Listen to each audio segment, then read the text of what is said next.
छत्तीसगढ़ में राजधानी रायपुर के राजधानी कोविड अस्पताल में आग लगने के मामले में लगातार कार्रवाई देखी जा रही है। अस्पताल संचालक मंडल के 2 डॉक्टर गिरफ्तार किए गए हैं। डॉक्टर सचिन मल और अरविंदो रॉय गिरफ्तार किए गए। धारा 304 पार्ट 2 के तहत मामला दर्ज किया गया था। अस्पताल में आग लगने से 6 लोगों की जान गई थी और 2 डॉक्टर जो संचालक मंडल के सदस्य हैं उन्हें गिरफ्त में लिया गया है। उनसे पूछताछ लगातार जारी है।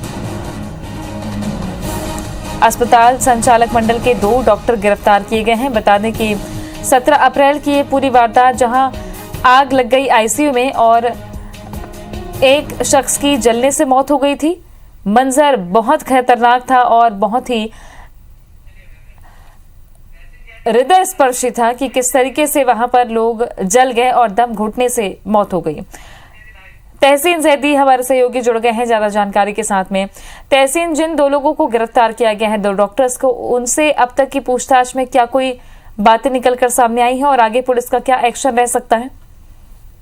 निश्चित तौर पे जिस तरीके से ये एक दर्दनाक जो मौतें हुई थी, इसमें 6 लोगों की मौतें हुई थी। एक बड़ा अग्निकांड हुआ था राजधानी जो सुपर स्पेशलिस्ट अस्पताल है और जिसमें सभी चीजों के दावे किए गए थे कि यहाँ पे सभी सुविधाएं उपलब्ध हैं। लेकिन उसके बाद एक बड़ी यहाँ पे एक घटना हुई, उसमें जिस तरीके 6 लोगों की मौत हुई। उसके बाद जांच कमेटियां बनी, पुलिस ने मामले दर्ज किए। उसके बाद आज एक पुलिस ने बड़ी कार्रवाई इसमें करते हुए जो संचालक मंडल के जो 4 लोगों में से 2 जो डॉक्टर हैं, जिसमें सचिन मल जो ऑर्थोपेडिक डॉक्टर हैं और उसके अलावा doctor Aurobindo Roy neuro surgeon है, इनको गिरफ्तार किया है। और इनको जो इनके जो घर है आमा सिवनी और जो दलदल जो मोवा इलाके में जो है वहां पे इनको आज सुबह इनको गिरफ्तार किया गया है। उसके अलावा जिस तरीके से पुलिस से जो हमको अभी तक संचालक मंडलों के जो नाम मिले हैं, उसमें डॉक्टर सचिन मल, डॉक्टर अरविंदो राय, डॉक्टर संजय जादवानी और डॉक्टर विनोद लालवानी, ये अभी तक हमको नाम मिल पाए हैं पुलिस के द्वारा। और अभी पुलिस ने इन 4 के खिलाफ 304 पार्ट 2 का मामला दर्ज किया गया है। इसमें मैं यहाँ दर्शकों को समझाना चाहेंगे कि ये जो धारा 304 पार्ट 2 है, इसमें ये कहा जाता है, ये गैर जमानती धारा है और इसमें ये माना जाता है क्योंकि विधिक जो सलाहकार है पुलिस के, उनसे सलाह लेने के बाद ये धारा बढ़ाई गई है। इसमें ये कहा जाता है कि इनको जो आरोपी गण होते हैं उनको ये सब मालूम होता है कि वहां पे हमारे पास क्या क्या है और क्या क्या नहीं है। तो यहाँ पे भी कुल मिला के सभी लोगों को जो संचालक मंडल है उनको ये बहुत बेहतर तरीके से मालूम था कि वहां पे हमारे पास आपात स्थिति से निकलने के लिए कोई निकासी एक्स्ट्रा नहीं है। हमारे पास जो सुविधाएं होनी चाहिए, जो उसके हिसाब से जो नर्सिंग होम एक्ट और रूल्स के हिसाब से जो अस्पताल बनने चाहिए वो नहीं है, वो सब उनको बाकायदा मालूम था। उसके बाद जो है जब ये विधिक सलाहकारों द्वारा ये सलाह मिली, उसके बाद ये धाराएं बढ़ी और आज एक बड़ी कार्रवाई करते हुए पुलिस ने इसमें 2 संचालक मंडल के डॉक्टरों को गिरफ्तार किया है। और 2 अभी उनके जो बाकी जो डॉक्टर हैं, डॉक्टर संजय जादवानी और डॉक्टर विनोद लालवानी, इनके घरों पे भी दबिश दी गई थी। देवेंद्र नगर और एक और दूसरी जगह इनके घरों पे दबिश दी गई थी, लेकिन वो नहीं मिले। तो कुल मिला के कह सकते हैं कि पुलिस अभी जो 2 बाकी डॉक्टर हैं उनकी तलाश में जुटी हुई है।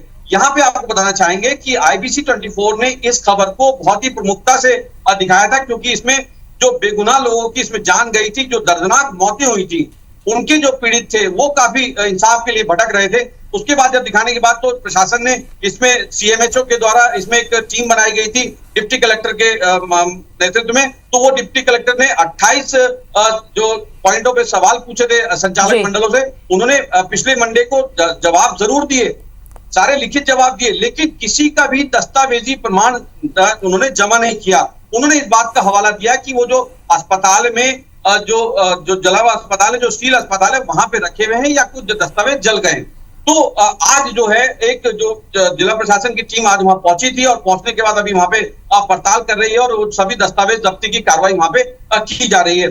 यहाँ पे आपको बताना चाहेंगे कि जिस तरीके से ये पूरा मामला होने के बाद फायर सेफ्टी विभाग ने अभी दौरा किया था 26 अप्रैल को और वहां पे कई बड़ी अनियमितताएं पाई गई थी। उसमें सबसे बड़ी अनियमितता ये बात सामने आई थी, जो इसकी लिखित रिपोर्ट फायर सेफ्टी विभाग ने SSP रायपुर और जिला प्रशासन को सौंपी है, जिस तरीके से अधिकारी वहां के बताते हैं। और उन्होंने ये कहा कि उसमें उस रिपोर्ट में सबसे बड़ा जो एक गलती ये हुई है, जो ब्लंडर जो आया है, कि साल 2016 के बाद से इनके पास कोई भी फायर सेफ्टी की NOC जो अनिवार्य रूप से लेनी होती वो नहीं थी।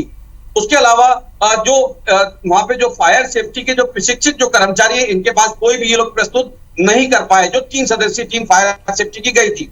उसके जी। अलावा इनके पास जो 2 माले की बिल्डिंग थी उसको उन्होंने अनदेखा करते हुए तीसरा माला भी इन्होंने एक अवैध तरीके से उस पर चढ़ा दिया।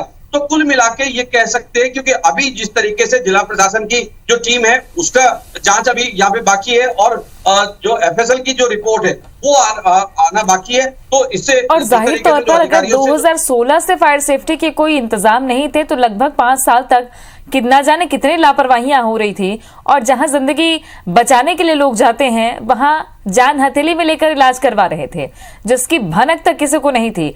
अब खुलासे होंगे तो जांच भी होगी और ना जाने ऐसे कितने अस्पताल हैं जो अब दायरे में आने वाले हैं, जिस पर भी मॉनिटरिंग करनी बहुत जरूरी है।